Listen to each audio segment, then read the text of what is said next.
اعوذ باللہ من الشیطان اللعین الرجیم بسم اللہ الرحمن الرحیم وصلی اللہ علی محمد وآل بیتہ الطیبین الطاہرین المعصومین۔ بارگاہ امیر المومنین صلوات اللہ وسلامہ علیہ سے ماہ مبارک رمضان کی مناسبت سے قرآنی سورتوں کے فضائل کا سلسلہ سورہ ابراہیم اور سورہ الحجر تک پہنچا تھا۔ رسول خدا صلی اللہ علیہ وآلہ وسلم نے سورہ ابراہیم کے فضائل کو کچھ اس انداز میں بیان کیا کہ من قرأ سورۃ ابراہیم علیہ السلام، جو بندہ سورہ ابراہیم کی تلاوت کرتا ہے، اعطی من الاجر 10 حسنات، اسے یہ اجر دیا جائے گا کہ اس کے نامہ اعمال میں 10 نیکیاں درج کر دی جائیں گی، لیکن بعدد من عبد الاصنام وبعدد من لم يعبدها،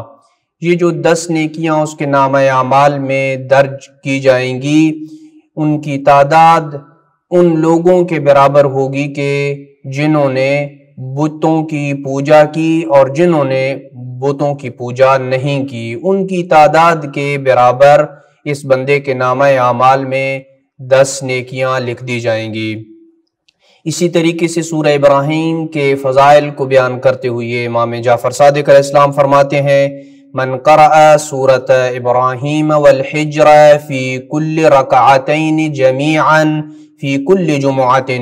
جو بندہ ہر جمعے کو نماز جمعہ میں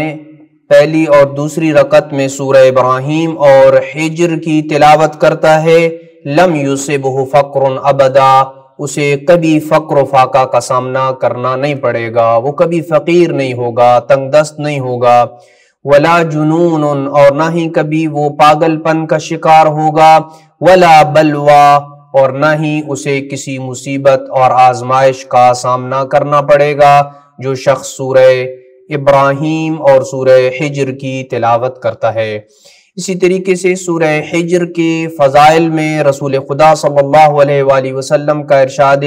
گرامی ہے کہ آپ نے فرمایا، من قرأها اعطی من الاجر 10 حسنات، جو بندہ سورہ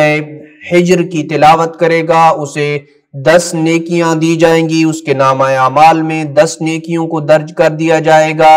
بعدد المہاجرین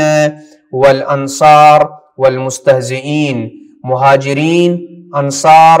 اور وہ افراد کے جو پیغمبر اکرم صلی اللہ علیہ وآلہ وسلم کا استہزاء اور تمسخر کرنے والے تھے، ان سب کی تعداد کے برابر 10 نیکیاں اس بندے کے نامہ اعمال میں درج کر دی جائیں گی جو سورہ حجر کی تلاوت کرتا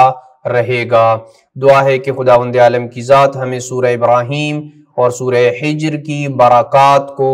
ماہ مبارک رمضان میں سمیٹنے کی توفیق نصیب فرمائے۔ وصلی اللہ علی محمد وآل بیتہ الطیبین الطاہرین المعصومین۔